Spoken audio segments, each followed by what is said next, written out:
গোপালের মাকে নিয়ে বৌমা কোথায় বেরোলেন? বেরোলো। এই দাঁতের ব্যথাটা বেড়েছে তো, সেই জন্যে টোটকা তেল আনতে পিসিমার বাড়িতে গেল।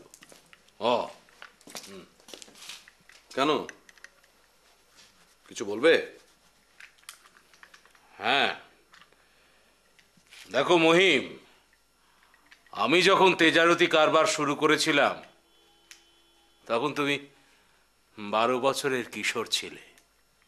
তখন থেকে তোমার শিক্ষা দীক্ষা ভরণ পোষণের দায়িত্ব আমি পালন করে যাচ্ছি।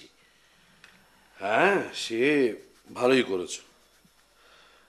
তবে জানো তো, ওই ডিটেকটিভের কাজ অতি সূক্ষ্ম। সব সময় ওই চোখ কান সবকিছু খোলা রাখতে হয়। মাথার ভেতর নানা রকম চিন্তা লাট্টুর মতো ঘুরপাক খেতে থাকে। তাই বলছিলাম যে যদি কিছু বলার থাকে তাহলে তাড়াতাড়ি বল। না, যা বলতে এসেছি তা তাড়াতাড়ি বলা যাবে না, ধীরে সুস্থেই বলতে হবে। তোমার তো আজকাল দেখছি সময়ই থাকে না। না, আসলে মাসে যে টাকাটা আমি সংসারে দিই সেইটে বাড়াতে বলছো তো? তুমি বিচক্ষণ লোক, বুদ্ধিমান, তাই আমার কথাটা বুঝতে পেরেছো।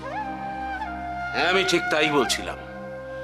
দেখো, যুদ্ধের পর থেকে বাজার দর যেভাবে বেড়ে যাচ্ছে, সে সময় চাল 1 সের কিনতে যা লাগতো। জানি জানি। হ্যাঁ দাদা, আমি আমি মাসে আরো কিছু টাকা বাড়িয়ে দিতে পারি, কিন্তু এ বাড়িতে ছোট বউয়ের প্রতি যে দুর্ব্যবহার করা। দুর্ব্যবহার? তার মানে? মানে মানে দাঁতের ব্যথার জন্য লবঙ্গের তেল আনতে ভাড়ার ঘরে ছোট বউ গিয়েছিল। তখন তোমার বউ সেখানে। তোমার বউ নয়, তোমার বৌদি। ওই হলো। না, হলো না।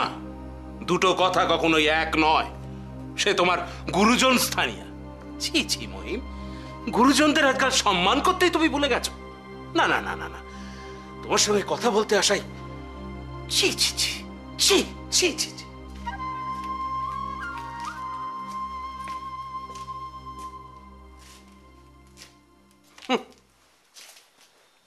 গুরুজন?